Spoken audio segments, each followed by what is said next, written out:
नमस्कार, पुण्य श्लोक एलवाई शो में हमें लग रहा है इस वक्त के घर वाले सभी हैरान हो गए हैं जब देवी अहिल्या ने बताया कि यशवंत को पसंद किया है देवी अहिल्या ने मुक्ताबाई के लिए। सभी हैरान हैं।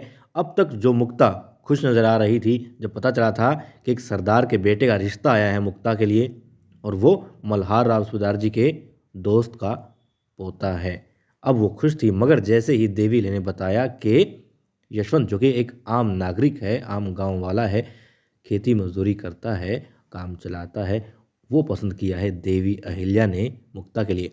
मुक्ता का चेहरा उतर जाता है। लेकिन ऐसा क्या हुआ कि मुक्ता चिल्लाई कि उसे मंजूर नहीं है। देखिए, रकमा कहती है देवी अहिल्या से, क्या अहिल्या तुम्हें तुम्हारी बेटी की कोई भी परवाह नहीं है? क्या तुम इसे अपनी बेटी मानती ही नहीं हो? सिर्फ एक जागीर मान रखा है जो यशवंत को इनाम के तौर पर दे रही हो। क्या सोचा तुमने? क्या सोचकर इस राजकुमारी का विवाह उसके साथ में करना चाहती हो? अब देवी अहिल्या कहती है वो अच्छे इंसान है इसलिए। और देवी अहिल्या कहती है कि यदि मुक्ता को आपत्ति है तो मुक्ता कहेगी ना, आप क्यों कह रही हैं? मुक्ता को बोलने दीजिए, यदि इसे कोई आपत्ति नहीं है तब वो कहती है कि आपत्ति है, चिल्लाती है।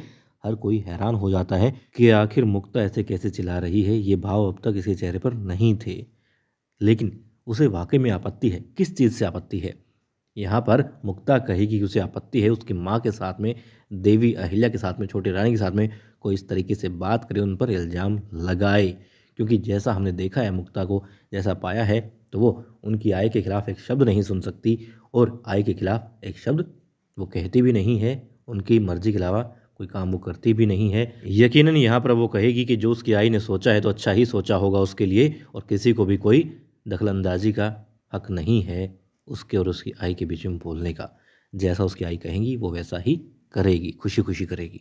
तो शायद मुक्ता को बुरा लगा जो रकमा ने आरोप लगाया देवी अहिल्या पर। हालांकि कोई भी नहीं चाहेगा कि एक राजघराने की बच्ची का विवाह, जबकि एक रिश्ता भी आ चुका है राजघराने से ही, उसके बावजूद किसी आम ग्रामीण से कर दिया जाए, खेती बाड़ी करने वाले मजदूर से कर दिया जाए।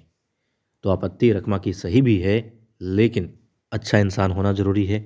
और ये रतनगढ़ के सरदार का बेटा भी तो अच्छा इंसान हो सकता है, इस बात से हम इनकार नहीं कर सकते। मगर यहाँ पर यकीनन मुक्ता को यही परेशानी है कि उसकी आई के साथ में कोई इस तरीके से बात कर रहा है।